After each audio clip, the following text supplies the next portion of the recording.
Bonjour. J'ai besoin que tu te rappelles quelque chose. Pas un souvenir précis, un schéma. Ce moment où tu t'es dit « ça recommence ». Encore la même dispute avec quelqu'un de différent. Encore le même mur au travail. Encore cette sensation d'étouffer dans une vie que tu as toi-même choisie. Encore ce même vertige, un dimanche soir, quand tout est calme et que quelque chose en toi refuse le calme. Tu t'es dit « je tourne en rond ». Tu t'es dit « j'ai pas avancé ». Peut-être même que tu t'es dit « je suis un cas désespéré, parce que j'ai lu, j'ai compris, j'ai travaillé sur moi et regarde, me revoilà au même endroit ». Et si je te disais que tu te trompes? Pas sur la douleur est réelle. Pas sur le schéma est réel aussi. Mais sur une chose essentielle, l'endroit où tu te trouves. Tu n'es pas au même endroit. Tu n'y as jamais été. Ce soir, on va explorer quelque chose que j'aurais aimé qu'on m'explique il y a 10 ans. Une loi qui change tout quand tu la comprends et qui rend tout supportable. Même les rechutes, même les échecs, même les nuits où tu te demandes si toute cette route a servi à quelque chose. C'est la loi de la spirale. Et elle dit une chose très simple, tellement simple que c'est presque insultant. La vie ne tourne pas en rond. Elle monte en spirale. Tu repasses par les mêmes paysages, mais jamais au même étage. Imagine un escalier en colimaçon, un de ces vieux escaliers en pierre, dans un phare ou un clocher de village, qui tourne sur lui-même en montant. À chaque tour, tu fais face au même mur. À chaque tour, la même fenêtre étroite te montre le même côté du paysage. Et si tu ne regardes que le mur et la fenêtre, tu jures que tu n'as pas bougé, que tu es revenu au point de départ. Mais si tu regardes en bas, si tu oses regarder en bas, tu vois les marches que tu as montées. Tu vois la distance. Tu vois que le paysage par la fenêtre est le même, oui, mais vu de plus haut. Les détails ont changé, l'horizon s'est élargi, et la lumière entre différemment. Le problème, c'est que la plupart des gens ne regardent jamais en bas.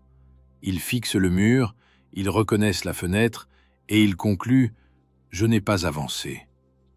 Et cette conclusion, fausse mais convaincante, les détruit plus sûrement que n'importe quel obstacle réel. Commençons par la nature. Parce que la nature ne ment pas, et elle a beaucoup à dire sur ce sujet. Regarde une coquille de nautile, pas en photo. Si tu en as déjà tenu une dans la main, tu sais de quoi je parle.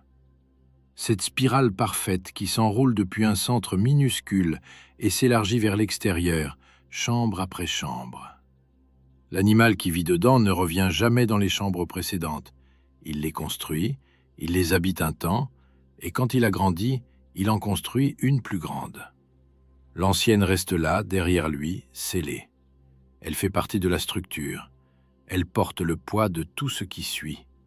Mais il n'y vit plus. Et le rapport entre chaque chambre et la suivante est toujours le même, le nombre d'or, 1,618.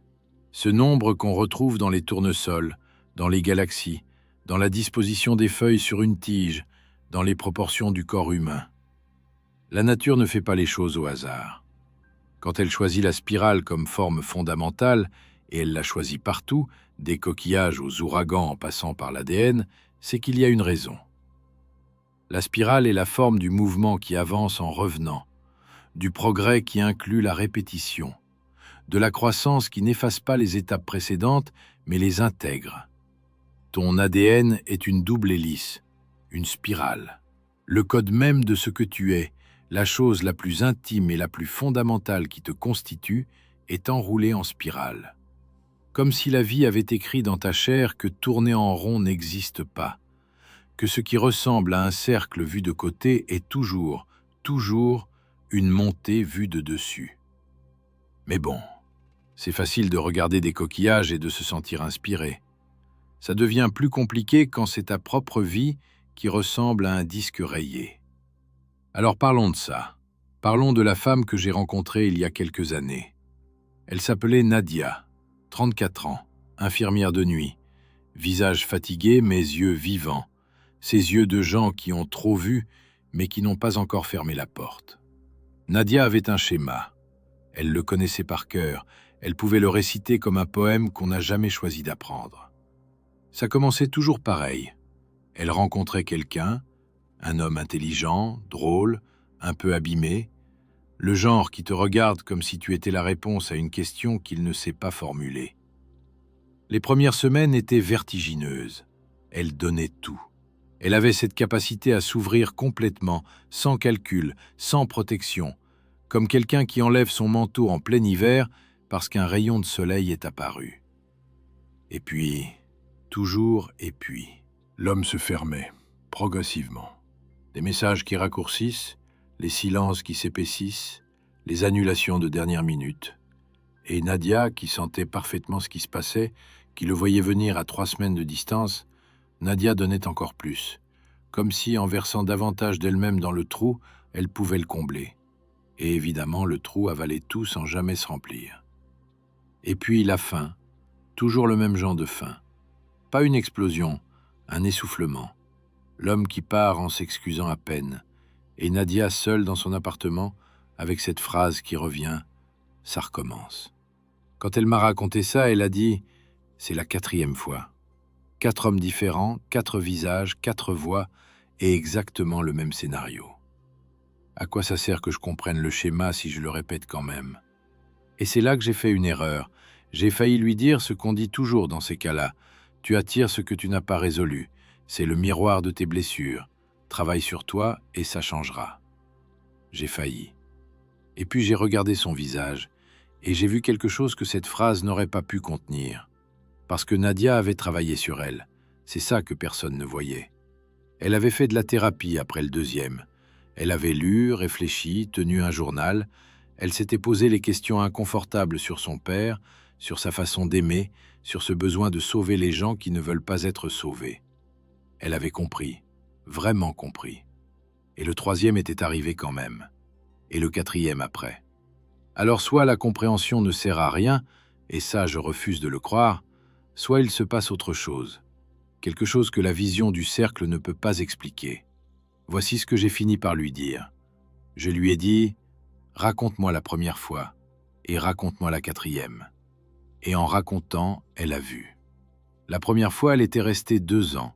2 ans à s'accrocher, 2 ans à ignorer ce qu'elle voyait. La 4e, elle était restée 4 mois. Et c'est elle qui avait mis fin aux choses, pas lui. Elle avait reconnu le schéma en cours de route. Elle avait souffert, oui, mais elle n'avait pas attendu l'essoufflement. Elle avait agi. Même fenêtre, même mur, mais 3 étages plus haut. Et c'est ça la loi de la spirale. Elle ne te promet pas que le schéma disparaît. Elle te dit que toi, tu changes. Que la prochaine fois que tu passes devant la même fenêtre, tu n'es plus la même personne qui la regardait un tour plus bas. Tes réactions sont différentes. Ton temps de reconnaissance est plus court. Ta capacité à agir est plus grande. Même si, et ça c'est la partie cruelle, tu ne le vois pas quand tu es dedans. Quand tu es dans le schéma, tout ce que tu sens, c'est « ça recommence ». C'est seulement après, avec du recul, que tu peux voir la distance, les marches, la montée. Friedrich Nietzsche a écrit quelque chose qui a hanté des générations entières de lecteurs. Il a appelé ça « l'éternel retour ». L'idée est radicale. Il te demande d'imaginer ceci. Et si ta vie entière, chaque joie, chaque douleur, chaque instant de banalité écrasante, devait se répéter à l'infini? Exactement la même, dans le même ordre, pour toujours. La plupart des gens, quand ils entendent ça pour la première fois, ont un mouvement de recul. L'idée est vertigineuse, insupportable même. Revivre mes erreurs, mes pertes, mes nuits les plus longues, encore et encore et encore. Mais Nietzsche ne posait pas cette question pour torturer les gens. Il la posait comme un test. Il disait en substance, « Si cette idée te détruit, c'est que tu vis une vie que tu n'as pas choisie. Et si cette idée te libère, si tu peux dire oui à la totalité de ce que tu as vécu, y compris les parties que tu détestes, alors tu as atteint ce qu'il appelait l'amor fati. l'amour du destin. Pas la résignation, l'amour. La différence est immense. Et ce que Nietzsche n'a pas dit, ou qu'il a dit autrement dans un langage que ses contemporains n'ont peut-être pas entendu, c'est que le retour n'est pas un cercle. Si tu grandis entre deux passages, si tu n'es pas le même homme ou la même femme au deuxième tour qu'au premier, alors le retour n'est pas éternel. Il est spiral. Tu ne revis pas la même chose, tu revis un écho de la même chose, mais avec des oreilles différentes. Et un écho entendu par quelqu'un qui a changé, ce n'est plus le même son. C'est peut-être ce qu'il voulait dire quand il écrivait que l'homme devait devenir ce qu'il est. Pas changer de nature, pas se réinventer à partir de zéro, devenir ce qu'il est déjà, en montant la spirale, tour après tour, jusqu'à arriver à l'endroit d'où il pourra enfin voir l'ensemble du parcours et dire oui. Oui à tout, même au tour qui faisait mal. Søren Kierkegaard, un philosophe danois qui a vécu un siècle avant Nietzsche et dont la vie entière était une spirale qui n'a jamais fini de monter, a inventé un concept qui me fascine. Il l'a appelé la reprise. Pas la répétition, la reprise. La différence est tout. La répétition, c'est mécanique, c'est le disque rayé. C'est faire la même chose en espérant un résultat différent, ce qu'on attribue à Einstein comme définition de la folie, même s'il ne l'a probablement jamais dit. La reprise pour Kierkegaard, c'est revenir au même endroit avec un regard neuf. C'est toucher le même matériau avec des mains qui ont changé. Il écrivait, et je paraphrase parce que le danois du XIXe siècle traduit en français, ça donne des phrases de 40 mots, il écrivait que la reprise est la catégorie décisive de l'existence. Que vivre, ce n'est pas avancer en ligne droite, et ce n'est pas tourner en cercle. C'est reprendre, revenir et refaire, mais depuis un endroit intérieur qui s'est déplacé. Et c'est exactement ce que Nadia faisait sans le savoir. Elle ne répétait pas, elle reprenait. Chaque relation était une reprise de la même partition, jouée par une musicienne un peu plus expérimentée, un peu plus lucide, un peu plus capable de s'arrêter avant la dernière note. T.S. Eliot a écrit un vers que je porte en moi depuis la première fois que je l'ai lu. C'est dans les 4 quatuors, tout à la fin, et ça dit ceci. On ne cessera pas d'explorer, et la fin de toute notre exploration sera d'arriver là d'où nous sommes partis, et de connaître le lieu pour la première fois. Relis ça dans ta tête. Arriver là d'où nous sommes partis, et le connaître pour la première fois. C'est la spirale en une phrase. Tu reviens au point de départ, mais toi, tu n'es plus au point de départ. Et ce décalage entre le lieu qui est le même et la personne qui est différente, c'est dans ce décalage-là que tout le sens se trouve. Tu as vécu ça. Tu es retourné dans une ville où tu avais habité 10 ans plus tôt. Même rue, même bâtiment, même boulangerie au coin, et pourtant tout avait changé. Sauf que ce n'est pas la ville qui avait changé, c'est toi. Et tu voyais des choses que tu n'avais jamais remarquées. Un arbre, un détail sur une façade, le visage du boulanger. Tout ça existait déjà quand tu vivais là. Mais tu ne pouvais pas le voir depuis l'étage où tu étais. Bon, tout ça c'est de la philosophie. Et la philosophie, si elle reste dans les livres, c'est de la décoration intellectuelle. Alors descendons dans le concret. Ton concret. Pense au problème que tu traînes, celui que tu connais, celui dont tu pourrais écrire l'histoire en 3 lignes tellement tu l'as vécu souvent. Peut-être que c'est un schéma relationnel. Peut-être que c'est un rapport à l'argent, toujours les mêmes paniques, toujours les mêmes erreurs. Peut-être que c'est cette façon que tu as de disparaître émotionnellement quand quelqu'un s'approche trop. Ou cette tendance à dire oui quand tout en toi hurle non. Tu l'as. Maintenant, je te demande un exercice. Et c'est un exercice honnête, pas un de ces rituels qu'on fait une fois pour se sentir bien et qu'on oublie le lendemain. Prends 3 moments où ce schéma s'est manifesté. Le premier, un au milieu et le dernier, le plus récent. Et pour chacun, réponds à 3 questions. Combien de temps entre le début du schéma et le moment où tu l'as reconnu? Qu'est-ce que tu as fait une fois que tu l'as reconnu? Combien de temps il t'a fallu pour t'en remettre? Si tu réponds honnêtement, pas la version flatteuse, la vraie, tu vas voir quelque chose. Les chiffres bougent. Le temps de reconnaissance raccourcit. La réaction change. La récupération accélère. Pas toujours de façon spectaculaire. Parfois c'est subtil. Parfois c'est la différence entre 6 mois à plat et 3 semaines difficiles. Mais ça bouge. Et ce mouvement, même minuscule, est la preuve que tu montes, que la spirale tourne, que tu n'es pas le même être humain qui a vécu la première occurrence. Le problème, c'est qu'on ne mesure jamais ça.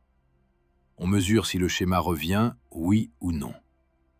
Et comme il revient, on conclut qu'on a échoué. C'est comme si tu mesurais un escalier en colimaçon en regardant uniquement si tu refais face au même mur. Évidemment que tu lui refais face, c'est un colimaçon. La question n'est pas « est-ce que tu vois encore ce mur ?» La question est « depuis quel étage ?» Il y a un deuxième piège, et celui-là est plus vicieux. C'est quand tu utilises la loi de la spirale comme excuse pour ne pas changer. Quand tu te dis « c'est normal, c'est la spirale, ça va revenir, mais je monte », et que tu t'assieds là et tu attends, sans rien faire de différent, sans remettre quoi que ce soit en question. La spirale ne monte pas toute seule, ce n'est pas un escalator, c'est un escalier. Tes jambes font le travail, la structure est là, la vie te ramène aux mêmes endroits, mais monter, ça, c'est toi. Et parfois monter, ça veut dire faire le truc que tu repousses depuis 6 mois. Parfois ça veut dire avoir la conversation. Parfois ça veut dire rester au lieu de fuir, ou fuir au lieu de rester, selon lequel des deux est ton réflexe. Nadia n'a pas monté parce qu'elle a compris la spirale, elle a monté parce qu'elle a agi. La compréhension sans action, c'est un tour du colimaçon au même étage. Tu revois le mur, tu revois la fenêtre, et tu te dis « Tiens, je connais ça », et tu restes exactement où tu étais. Rilke, un poète que j'hésite toujours à citer parce que tout le monde le cite et que ça finit par devenir du papier peint, mais Rilke a écrit quelque chose dans ses lettres à un jeune poète qui rejoint exactement ce qu'on explore. Il dit « Peut-être tous les dragons de notre vie sont-ils des princesses qui attendent de nous voir beaux et courageux. Peut-être tout ce qui est effrayant est-il, au fond, quelque chose de démuni qui attend notre aide. Ce dragon que tu retrouves à chaque tour de spirale, cette peur, ce schéma, cette douleur familière, et si c'était la même créature qui t'attend à chaque passage? Pas pour te bloquer, pour vérifier si tu as changé depuis la dernière fois. Et un jour, quand tu arrives devant elle avec assez de hauteur dans le regard, elle se transforme. Pas en quelque chose de beau, forcément, en quelque chose de compris. Et la différence entre combattre un dragon et comprendre un dragon, c'est la différence entre tourner en rond et monter. Tu sais, il y a quelque chose qu'on ne dit pas assez sur les rechutes. Et je voudrais qu'on en parle franchement, parce que c'est le point où la spirale est la plus invisible. Si tu as arrêté de fumer et que tu reprends une cigarette au bout de 8 mois, tu te sens comme un raté. 8 mois pour rien. Retour à zéro. C'est ce que tu te dis. C'est ce que le monde te dit. C'est ce que cette petite voix dans ta tête te martèle pendant que tu tires sur cette cigarette que tu détestes autant que tu la voulais. Mais tu n'es pas retourné à zéro. Tu es retourné à la cigarette, oui. Mais toi, tu n'es pas celui qui l'a allumée il y a 8 mois. Tu es celui qui a tenu 8 mois. 8 mois pendant lesquels ton corps s'est nettoyé, tes poumons ont récupéré, tes habitudes se sont recablées. Tout ça ne disparaît pas avec une cigarette. Ça ne disparaît pas avec 10. Et la preuve, c'est que la première fois que tu avais arrêté, tu avais tenu 3 semaines. Et la fois d'avant, 2 jours. Le schéma revient. Mais la durée entre 2 passages s'allonge. Ça, c'est la spirale. Ce n'est pas un échec, c'est un tour de plus, vu depuis un étage que tu n'avais pas atteint la dernière fois. La spirale est partout quand tu commences à la chercher. Pas comme un exercice intellectuel, comme une réalité. Les saisons sont une spirale. Le printemps revient chaque année. Et chaque année, tu es un peu plus vieux, un peu plus marqué, un peu plus toi quand il arrive. Ce n'est jamais le même printemps, parce que ce n'est jamais le même toi qui le regarde. Tu as 20 ans et le printemps sent la liberté. Tu as 40 ans et il sent quelque chose d'autre, la gratitude peut-être, ou l'urgence, ou les deux mélangés. Tes anniversaires sont une spirale. Tu fêtes la même date, mais la personne assise devant les bougies n'est jamais la même. Et les vœux changent. À 10 ans, tu voulais un vélo, à 20, tu voulais que quelqu'un t'aime, à 30, à 30, tu ne sais pas trop ce que tu veux, et c'est peut-être le premier signe honnête de maturité. Même ta façon de pleurer. Tu as remarqué ? Les larmes de tes 20 ans et celles de maintenant ne portent pas la même chose. Les premières portaient de la surprise. Comment le monde peut-il être aussi dur ? Les secondes portent de la connaissance. Le monde est dur, oui, et je suis encore là. Même émotion, même larmes, étages différents. Et la musique ? Écoute une chanson que tu aimais à 16 ans. Vraiment, mets-la en boucle un soir. Tu vas sentir deux choses en même temps. La première, c'est un flash. L'odeur de ta chambre d'adolescent, le trajet en bus, le visage de quelqu'un que tu n'as pas revu depuis. La deuxième, c'est une distance. Tu n'es plus cet adolescent. Tu l'écoutes de loin. Tu l'observes avec une tendresse que tu n'aurais pas eue pour lui à l'époque. Parce qu'à l'époque, tu étais trop occupé à être lui. La chanson n'a pas changé. Elle joue les mêmes notes dans le même ordre, mais l'oreille qui l'écoute a pris 15 ans de spirale. Et c'est pour ça que la même chanson peut te faire danser à 16 ans et pleurer à 35. Le son est identique, le récepteur a monté. Le deuil aussi est une spirale. Les gens qui ont perdu quelqu'un le savent. On te dit « ça va passer ». Ça ne passe pas, ça revient. L'anniversaire, une odeur dans la rue, la saison où c'est arrivé. Et chaque retour te fait croire que tu n'as pas avancé, que tu es de retour au premier jour, que la douleur est intacte. Mais elle n'est pas intacte. Tu le sais si tu y fais vraiment attention. Le premier passage, la douleur était une noyade. Tu ne respirais pas. Le deuxième passage, 6 mois, 1 an plus tard, c'était une vague. Forte, mais tu tenais debout. Le troisième, c'était de la pluie. Tu marchais dedans avec un visage mouillé et une sorte de familiarité presque apaisante. Le manque est le même. Ta capacité à le porter a changé. Ça aussi, c'est la spirale. Je veux te raconter la suite de Nadia parce que l'histoire ne s'arrête pas où je l'ai laissée. 1 an après notre conversation, elle m'a envoyé un message, court. Elle disait « Il y a un 5e ». Je me suis dit « Oh non ». Et puis j'ai lu la suite. Elle disait « J'ai reconnu le schéma au 3e rendez-vous. Pas après 4 mois, au 3e rendez-vous. Le regard, la façon de raconter ses blessures un peu trop vite pour que ce soit innocent, cette manière de me faire sentir indispensable avant même de me connaître. J'ai tout vu. » Et elle a dit une chose qui m'a marqué. Elle a dit, et le plus étrange, c'est que je l'aimais bien. Vraiment. C'est pas que le schéma rendait la personne mauvaise, c'est que le schéma était le mien, pas le sien.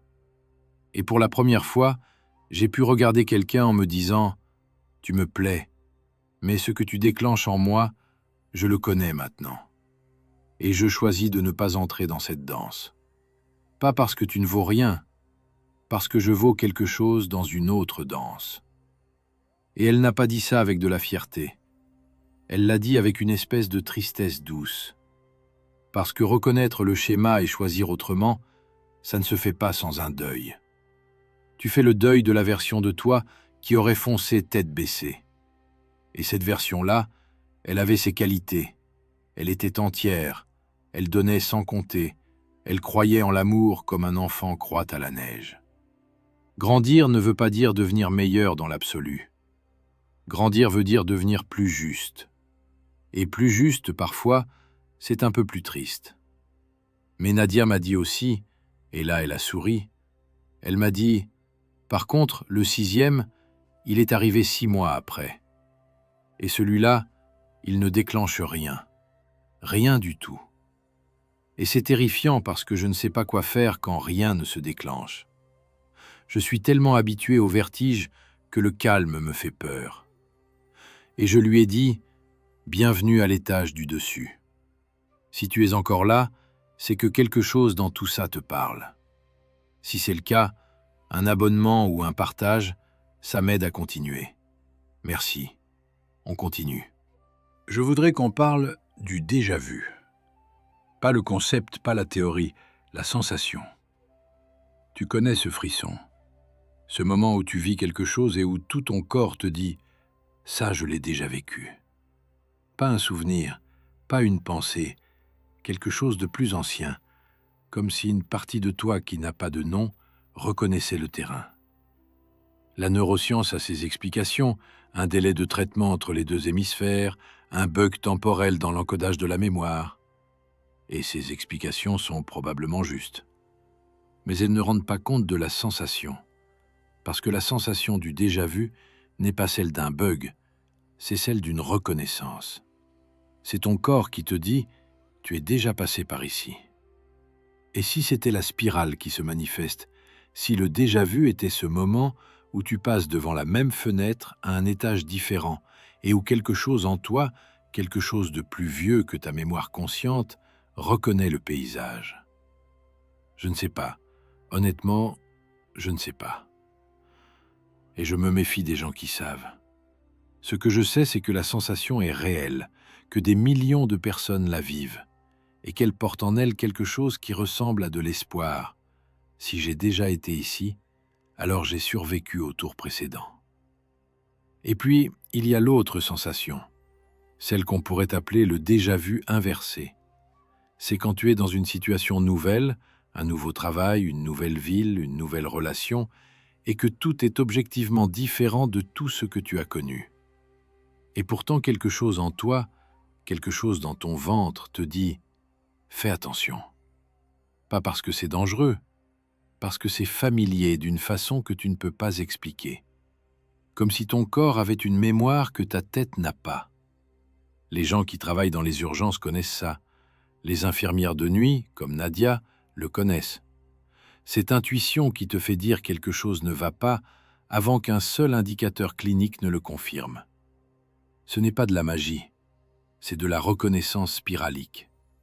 Ton corps a fait tellement de tours qu'il reconnaît les signaux avant que tu aies le temps de les analyser. Et ça marche dans l'autre sens aussi. Tu as déjà rencontré quelqu'un et senti immédiatement, sans aucune raison rationnelle, que cette personne allait compter, que quelque chose de nouveau commençait. C'est la spirale qui reconnaît, non pas le passé, mais, comment dire, le potentiel de l'étage suivant. Comme si une partie de toi avait déjà fait le tour d'avance et revenait te chuchoter « par là ». Il y a un autre endroit où la spirale se cache, et celui-là on n'en parle presque jamais. C'est le rapport à tes parents. Tu sais ce moment, à 20 ans, à 30, à 40, peu importe, ce moment où tu te surprends en train de dire une phrase que ta mère disait, ou de réagir exactement comme ton père réagissait dans la même situation. Et tu te figes, parce que tu avais juré de ne jamais faire ça. Tu avais construit ta vie entière comme un contre-modèle. Et te voilà, debout dans ta cuisine, en train de prononcer les mêmes mots avec la même intonation. La vision du cercle dit « tu es condamné à reproduire ». L'héritage est une prison. Les schémas familiaux sont des chaînes qu'on se transmet de génération en génération et tu es un maillon de plus. La spirale dit autre chose. La spirale dit « oui, tu revisites le même matériau. Oui, la phrase de ta mère sort de ta bouche. Mais toi, tu l'entends. Tes parents ne l'entendaient pas. Ils vivaient à l'intérieur du schéma. Toi, tu le vois de l'extérieur. Et cette différence, entre vivre un schéma et observer un schéma, c'est un étage entier de spirale. Et tes enfants, si tu en as ou si tu en auras, tes enfants revisiteront le même matériau. C'est inévitable. Mais ils le revisiteront depuis un étage encore au-dessus parce que toi, tu as fait le travail de conscience. Pas de résolution, le schéma ne sera pas résolu, il ne sera jamais résolu, les schémas ne se résolvent pas, Il se transforme, mais de conscience. Tu l'as vu, tu l'as nommé, tu l'as tenu dans tes mains au lieu de le laisser te tenir. Et c'est suffisant. C'est plus que suffisant. C'est monumental. J'ai un ami qui a grandi avec un père silencieux, pas violent, pas absent, silencieux. Le genre d'homme qui rentrait du travail, qui s'asseyait dans son fauteuil, qui lisait son journal et qui ne disait rien.